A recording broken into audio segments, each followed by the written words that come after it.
65 ans après les faits, la famille de l'ex-premier ministre congolais assassiné, Patrice Lumumba, a exprimé son espoir qu'un procès puisse se tenir pour obtenir enfin justice et vérité. C'était à l'occasion d'une audience judiciaire à Bruxelles. Hugo Barbieux, Corinne Lannoy. C'est une marche importante qui vient d'être gravie pour ne pas laisser impuni l'assassinat de Patrice Lumumba.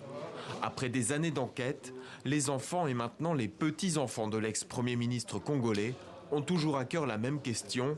Que s'est-il passé le 17 janvier 1961 ?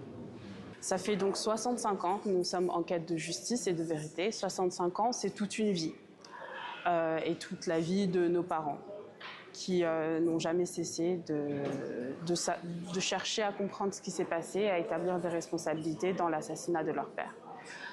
Ils commencent à avoir un certain âge, ils ont fait beaucoup de travail, ils ont fourni beaucoup d'efforts. Et pour nous, il est important de montrer que ce combat continue et que nous sommes là pour nous assurer que ça aille jusqu'à la fin.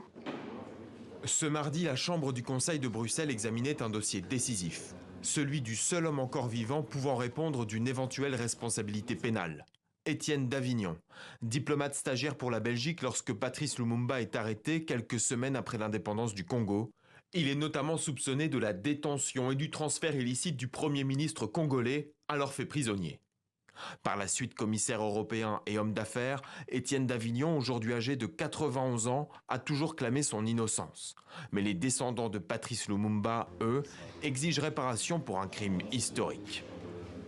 La famille est très heureuse de pouvoir enfin être devant des juges.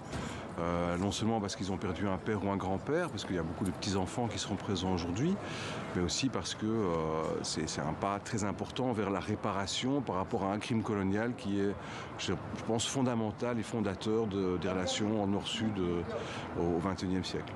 Les avocats d'Étienne Davignon n'ont pas souhaité s'exprimer, mais lors de l'audience, ils ont contesté le crime de guerre retenu par l'accusation. La Chambre du Conseil de Bruxelles se prononcera le 17 mars sur le renvoi d'Étienne Davignon devant le tribunal correctionnel de Bruxelles.